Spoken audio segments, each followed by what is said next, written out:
Hello, welcome to Win Some Loosemore. My name is Dieter Loosemore and you join me for a top 5 where I pick a category of some kind of genre or something within gaming and tell you my 5 favourite things in it.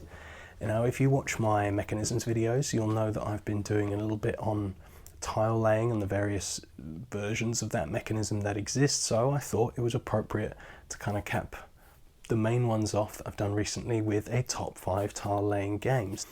These games aren't necessarily pure tile laying, they might have other elements in as well, and I'll kind of talk about why they're in the position that they're in as I go through. So let's kick it off. Number 5 is a city building game from Days of Wonder called Quadropolis. This is a very accessible game. It comes with a normal and an expert side, but they're just slightly different puzzles. What I love about this game is, yes, it's got the adjacency scoring of things want to be near other things, parks and residential areas and whatnot, to score you good points. But I love the drafting system in this, where you have 4 architects, 4 workers that are just arrows with numbers on, and you're all working from the same grid, and you take it in turns to place your arrow, and your number tells you how far in that row or column you're taking a tile from.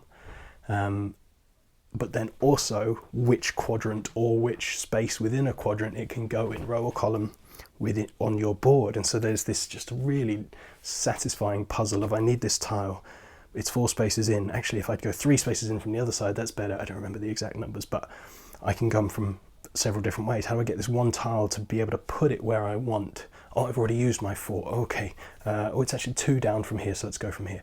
And so it's just a really cool drafting mechanism. The tile laying itself is fine. It does what it does. That's why it's number 5. Number 4 is the kind of first polyomino game that I really enjoyed. This is Patchwork by Uwe Rosenberg. I've spoken about it before. And you're just going around moving this marker 1 to 3 spaces in front, and then you're gaining the tile 1 to 3 spaces in front of this marker. Got to get that right. And you've got to sometimes pay buttons for those, which is the economy is buttons. And they might have buttons on and you put it on. What's really cool about this one, yes, you're filling up your board as best as you can, but the one that you take also has a time cost. You're sewing a patchwork quilt, so some pieces take longer to stitch in than others, and so you're moving your time mark around as well, and that informs who goes next and all this stuff. And so you could get loads of really crazy big expensive ones, but then you just sat there for a while whilst your opponent is able to fill in all these gaps and doing all these little things. And so there's just a really nice push and pull here, and the theme is so lovely and accessible that I've played this with my mum and lots of people that don't really usually like games, and they just found it fun and enjoyable and inviting, and that's a really key thing for me. And number 3 is so similar. I felt bad. I wanted to try and diversify as much as I could, but New York Zoo, also by Uwe Rosenberg, also a polyomino game, just takes that welcoming, calm, inviting nature of Patchwork and just does it 10 times more. Some people will say one is better or other. For me right now, the cute animals, the toy factor, it's a race, so it's much easier. You don't have to work out points at the end or do anything like that. It's just, you move the elephant round, you take either a tile or animals. Sometimes there's breeding, always cute, always fun. And then when the thing is full, you get to ship off your animals for other people to be happy, so you get an attraction, and then you can repopulate and do all this stuff and build up your zoo again, all just to fill your board. The amount of times that I've played this and we just forget that it's a race. We're just having fun building our zoo, and then somebody wins and hooray. It's just a lovely game length. It scales well. There's different sides of the boards. It's just a really nice one. It's New York Zoo.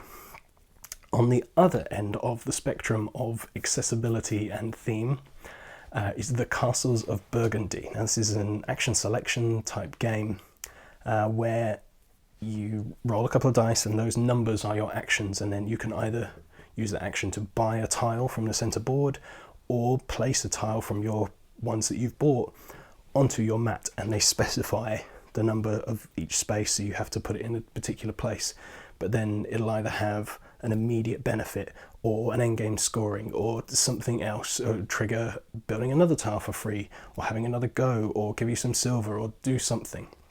And so it's a much thinkier, much slower, crunchier puzzle than any of the others on this game. And the tile laying, the question isn't so much the where, like Quadropolis, like the Polyomino style games.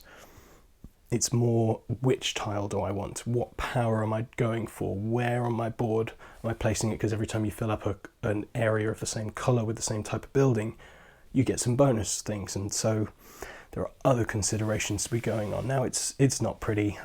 Everybody says this, it's fine. I don't mind though. It's such good value for money. I really recommend it. The Castles of Burgundy is really good tile placement game, but my number one is kind of barely a tile placement game. It's such a minor element of it, but it was so far and away my favourite game on this list that it had to be number one.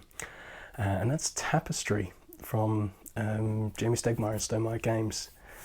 There are two elements of tile placement. It is about a third of the game, maybe.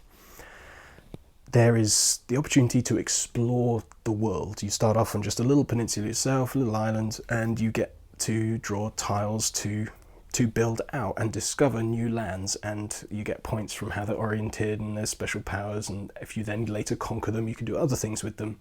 So it's one element, but then there are these landmarks and income buildings that you're getting either from your mat or from progressing up certain tracks faster than other people and getting these giant cool looking buildings, and you put them in your what is essentially a zoomed in version of your home space. The little island you started on, you have a separate board that's kind of a zoomed in version. And so then there's another puzzle here of these polyomino shapes that these buildings are, trying to fill it in. When you complete a 3x3, you get bonus resources. It's a Euro game. And then any completed line or row or column, every income phase, very Euro-y, gets you points. And the more you've increased a certain track, gives you more and more points for those things. So there's kind of two elements of tile placement, but it's just such a lovely game for me. I love it a lot. It's so simple. You either push up a cube and pay a resource, that's it, or you run through an income thing where you trigger some crazy power, get a load of stuff, and you get bigger and bigger and better and better, and playing these cards which will change each era from turn to turn. It's just a lot of fun. I played it again recently and just reminded myself I really enjoy this game, and particularly for me, the home-based puzzle, I thoroughly enjoy it and I want to fill my board as much as I want. So tile placement, I know it's not necessarily the first thing people think of. Oh, Tapestry, that's a tile placement game, but it's got those two really distinct areas of tile placement that works really well for me. So those are my top tile placement games. What are they for you? I'd love to hear about it. Stick them down in the comments. What do you love playing, or do you just hate all tile placement games? That's great. Variety is what keeps things fun. Thank you very much for watching. Do consider subscribing to the channel if you don't already, and hit the bell icon so you stay updated when I put out new things. And do find me on social media. Just search Win Some Loosemore on all the usual places. You will no doubt find me. Thank you very much for watching. I'll be back again soon. I hope you join me. I've been Dieter for Win Some Loosemore. Bye.